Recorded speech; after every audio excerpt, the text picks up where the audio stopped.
Bismillahirrahmanirrahim. Assalamualaikum warahmatullahi wabarakatuh. Alhamdulillahi rabbil alamin.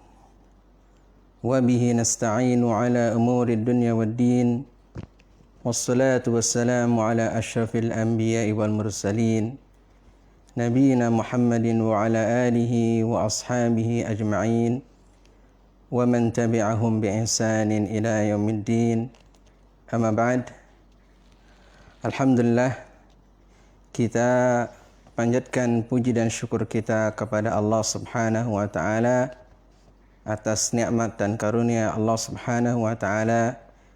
Kembali kita masih dipertemukan pada pagi hari ini. Mudah-mudahan Allah Subhanahu wa taala senantiasa mencurahkan rahmah serta hidayahnya untuk kita semua. Pada pagi hari ini insya-Allah untuk kelas 8 untuk kelas 11 ya, SMKI Al-I'tisam. Tema kita masih tentang muraqabah. Tentang bagaimana kita itu merasa diawasi oleh Allah Subhanahu wa taala.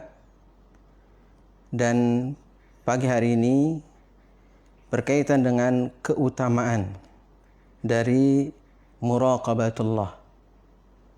Keutamaan dari kita merasa diawasi oleh Allah Subhanahu wa taala.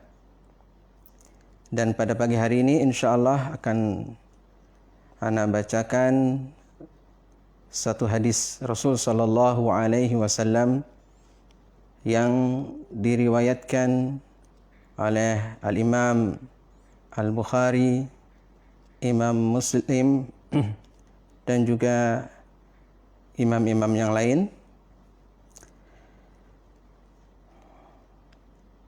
Hadisnya dari Abu Hurairah radhiyallahu anhu dari Nabi sallallahu alaihi wasallam. Beliau bersabda, "Sab'atun yudhilluhumullahu yawma la dhilla illa dhilluh." Ada 7 golongan manusia yang akan mendapatkan naungan Allah pada hari di mana tidak ada naungan Allah, tidak ada naungan kecuali naungan Allah. Nah, ada 7 golongan manusia yang akan mendapatkan naungan Allah pada hari di mana tidak ada naungan kecuali naungan Allah Subhanahu wa taala. Pertama adalah al-imamu al-adilu, imam yang adil atau pemimpin yang adil.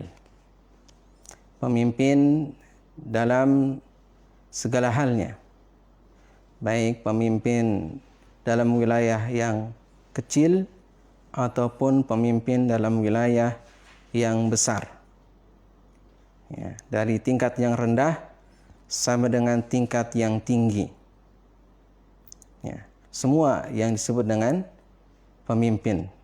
Nah, pemimpinnya adalah pemimpin yang adil. Semakin tinggi kepemimpinannya, semakin luas kepemimpinannya, dan semakin adil dia di dalam memimpin, maka akan semakin berdampak kebaikan untuk umat.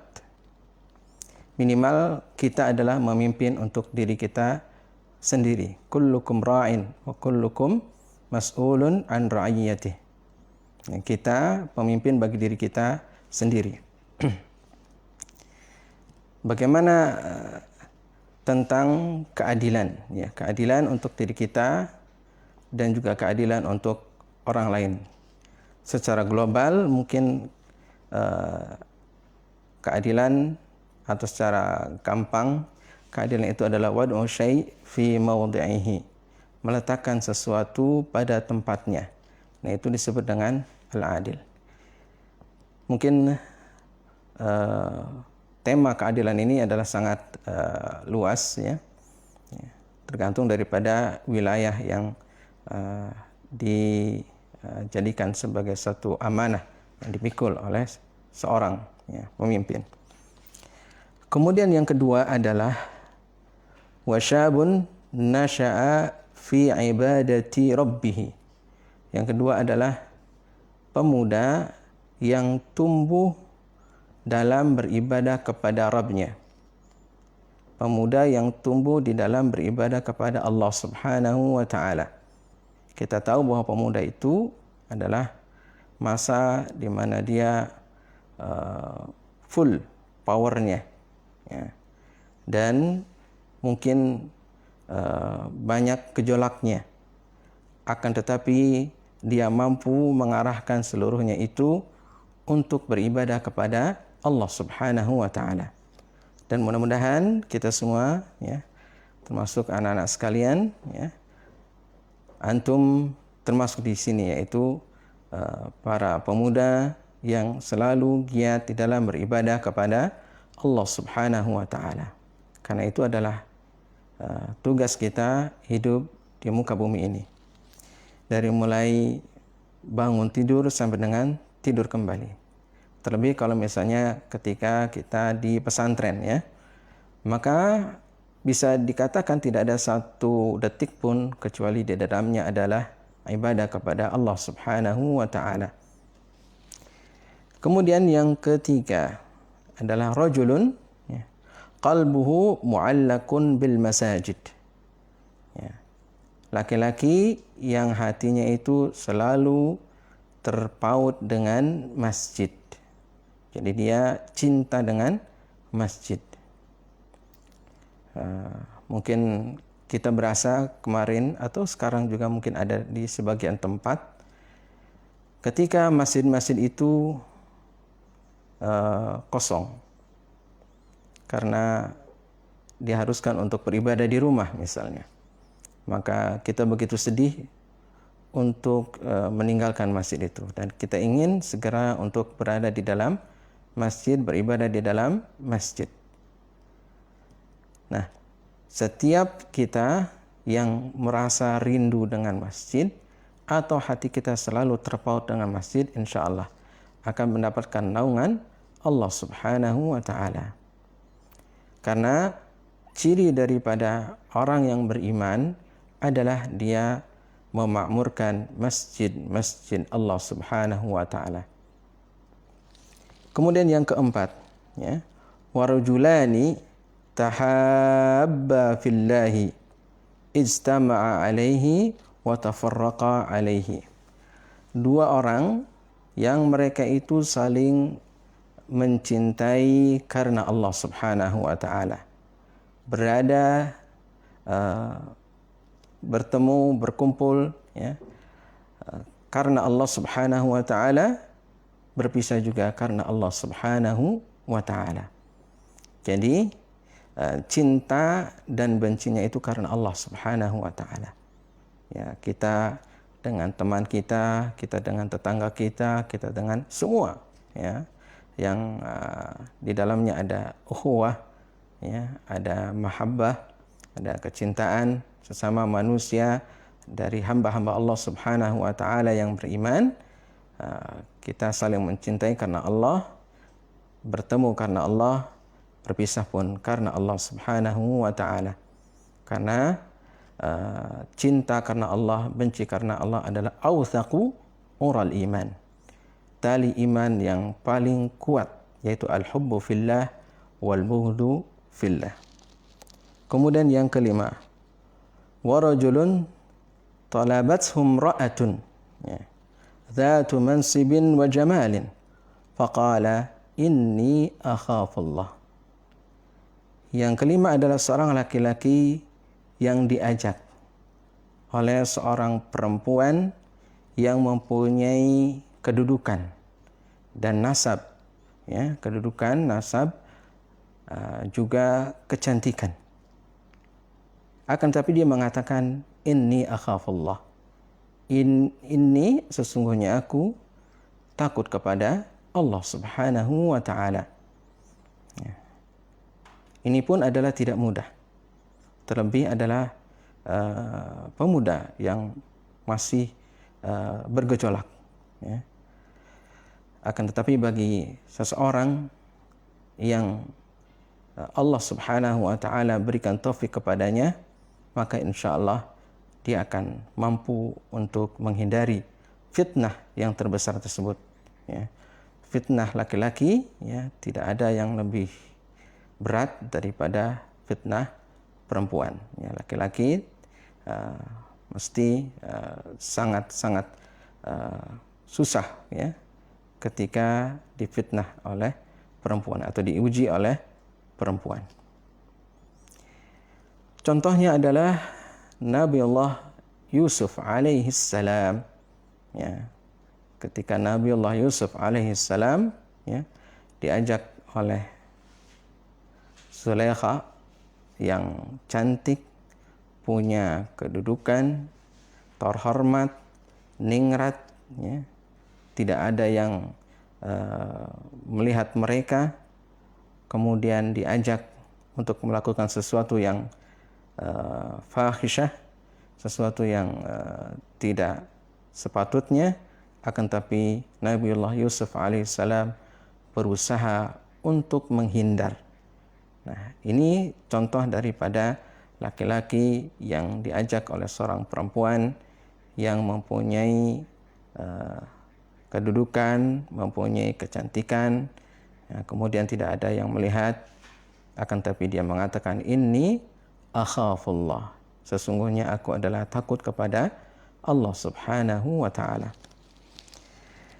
Keenam adalah rajulun tasaddaqa, ya, akhfa hatta la ta'lamu shimaluhu ma tunfiqu yaminuhu. Seorang laki-laki yang bersedekah, ya, kemudian dia menyembunyikan, ya, sedekahnya tersebut sehingga tangan kirinya tidak mengetahui apa yang diinfakkan oleh tangan kanannya. Berarti dia berusaha untuk menyembunyikan dan ikhlas lillahi subhanahu wa ta'ala. Ya. Yang ketujuh, warajulun dzakarullaha khaliyan fafadat ainahu. Yang ketujuh, yang terakhir adalah seorang laki-laki yang ingat kepada Allah subhanahu wa ta'ala sendiri, ya, sendirian. Ingat kepada Allah subhanahu wa ta'ala sendirian, ya. Bermunajat kepada Allah subhanahu wa ta'ala sendirian. Fafadat ainahu, kemudian kedua matanya itu berlinang air mata. 7 golongan manusia ini atau 7 amal yang utama ini yang menyebabkan Allah subhanahu wa ta'ala akan memberikan naungan kepada mereka di mana tidak ada naungan kecuali naungan Allah subhanahu wa ta'ala, adalah amal yang sangat-sangat luar biasa, dan kita tidak akan sampai kepada amal-amal tersebut kecuali ketika kita mewujudkan apa yang disebut dengan muraqabatullah, yaitu kita betul-betul merasa senantiasa diawasi oleh Allah subhanahu wa ta'ala. Seorang pemimpin, dia akan melakukan kezaliman, kesewenang-wenangan, ya. Karena apa? Karena dia tidak merasa diawasi oleh Allah subhanahu wa ta'ala. Tapi kalau dia merasa diawasi oleh Allah subhanahu wa ta'ala, setiap gerak dan setiap keputusannya atau ketetapannya, ya, atau tindakannya akan dipertanggungjawabkan di hadapan Allah subhanahu wa ta'ala. Dan Allah subhanahu wa ta'ala maha mengetahui apa yang dia perbuat. Maka insya Allah, kalau orang itu dekat dan merasa dekat dengan Allah, merasa diawasi oleh Allah, maka insya Allah dia akan mampu berbuat adil. Demikian juga adalah seorang pemuda yang hidupnya itu dipenuhi dengan ibadah kepada Allah subhanahu wa ta'ala, dia mampu untuk melaksanakannya, dia mampu untuk mewujudkannya, tidak lain karena memang dia merasa dekat dengan Allah Subhanahu wa taala. Dia merasa selalu diawasi oleh Allah Subhanahu wa taala.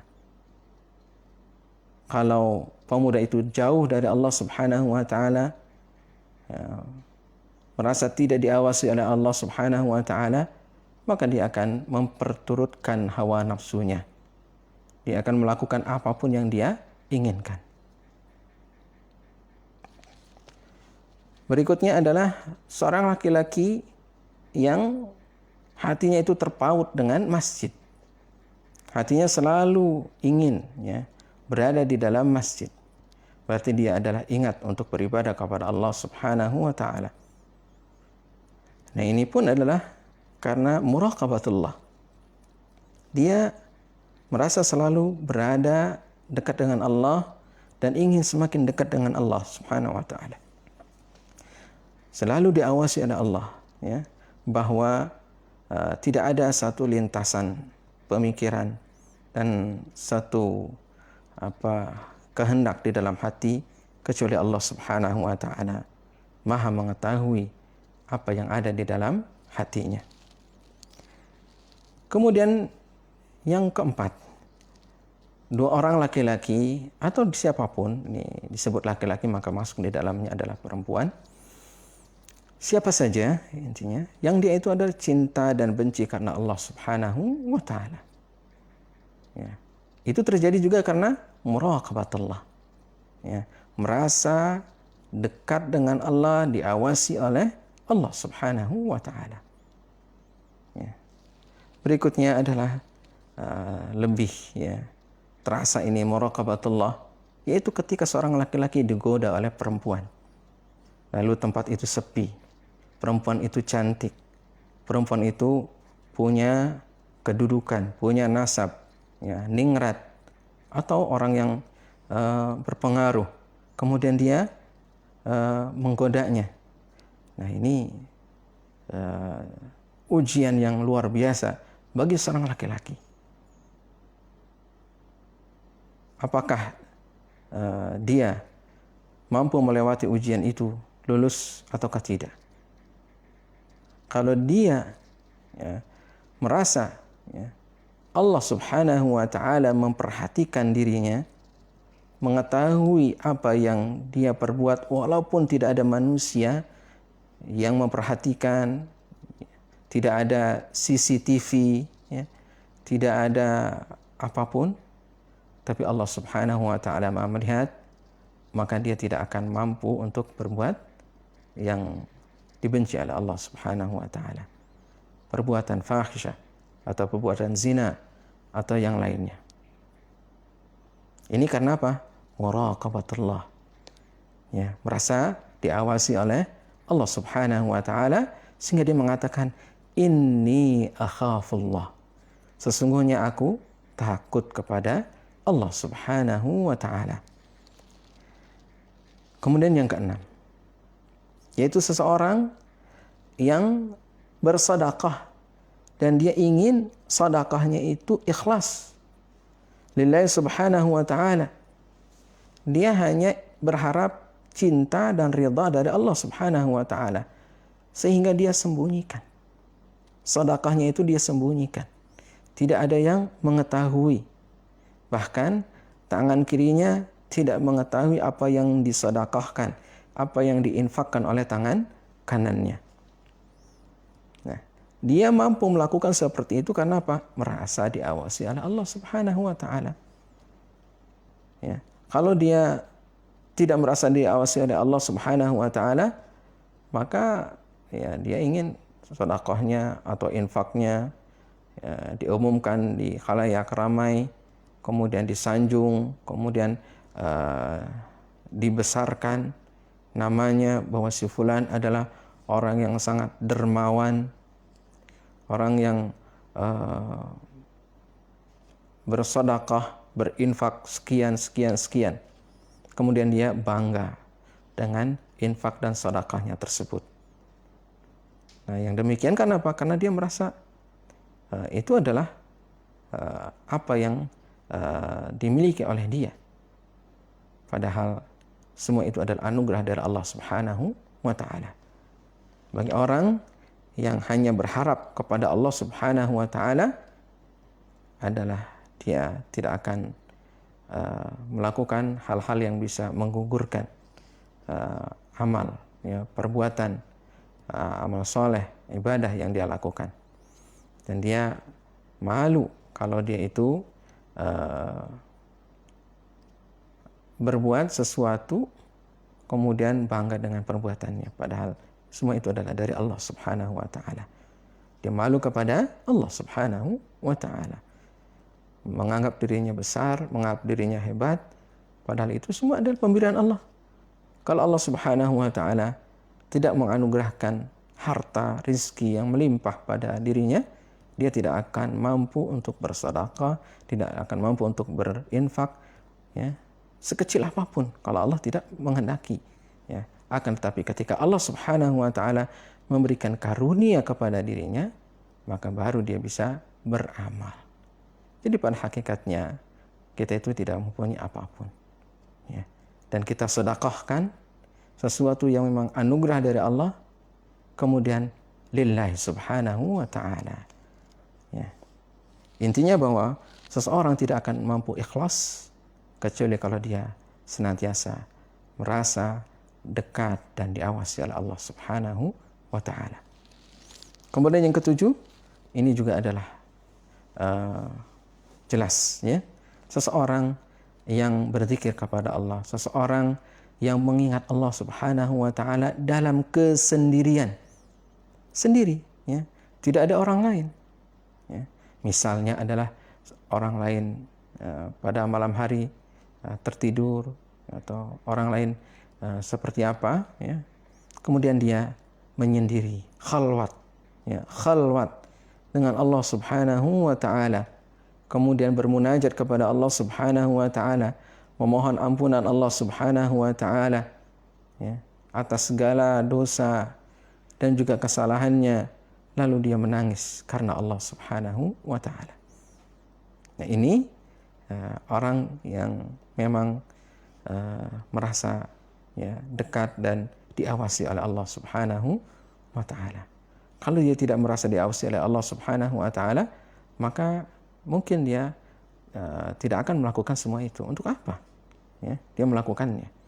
Kenapa? Dia merasa tidak diawasi oleh Allah Subhanahu wa ta'ala, atau Allah tidak memperhatikan dia, maka dia akan mungkin melakukan sesuatu yang jauh dari tuntunan Allah Subhanahu wa ta'ala, bahkan menjauh dari Allah Subhanahu wa ta'ala. Orang yang merasa diawasi oleh Allah Subhanahu wa ta'ala, maka dia akan mendekat kepada Allah Subhanahu wa ta'ala, akan terus ingin, ya, bersama Allah Subhanahu wa ta'ala. Nah, ini di antara amal-amal yang utama, ya, 7 amal yang utama ini, ya, akan kita raih dan bisa kita wujudkan kalau kita merasa diawasi oleh Allah Subhanahu wa ta'ala, atau muraqabatullahi Subhanahu wa ta'ala. Maka di antara fadilah dari muraqabatullah, maka Allah Subhanahu wa ta'ala akan meninggikan derajat orang-orang tersebut dan akan mengistimewakan orang-orang tersebut di sisi Allah Subhanahu wa ta'ala. Di antaranya adalah dia akan mendapatkan naungan Allah, di mana tidak ada naungan ketika itu kecuali naungan Allah Subhanahu wa ta'ala. Pada hari kiamat, ya, ketika matahari dekat dengan ubun-ubun, ya, setiap manusia menunggu, ya, apa keputusan dari Allah Subhanahu wa ta'ala. Ada di antara mereka yang kepanasan, kemudian keringatnya ada yang sampai betis, ada yang keringatnya sampai dengan pinggang, ada keringatnya yang sampai dengan bahu, ada yang keringatnya sampai dengan telinga, ada yang sampai tenggelam karena begitu panasnya, dan dia tenggelam dengan keringatnya. Akan tetapi mereka, ya, orang-orang yang dahulu di dunia itu, ya, merasa dekat dengan Allah, di dunia itu dia selalu merasa diawasi oleh Allah Subhanahu wa ta'ala di dalam segala tindakannya, di dalam segala perbuatannya, insya Allah dia akan dimuliakan oleh Allah Subhanahu wa Ta'ala dengan naungan Allah Subhanahu wa Ta'ala. Mudah-mudahan Allah Subhanahu wa Ta'ala menganugerahkan naungan tersebut untuk kita semua, dan kita mohon kepada Allah Subhanahu wa Ta'ala taufik serta hidayahnya agar kita bisa mewujudkan apa yang menjadi cita-cita kita, harapan kita, kedekatan kita dengan Allah Subhanahu wa Ta'ala. Wa sallallahu ala nabiyyina Muhammadin wa ala alihi wa sahbihi ajma'in. Allahumma anfa'na bima 'allamtana wa 'allimna bima yanfa'una warzuqna ilman. Nas'alullaha at-taufiq was-sadad. Wassalamu alaikum warahmatullahi wabarakatuh.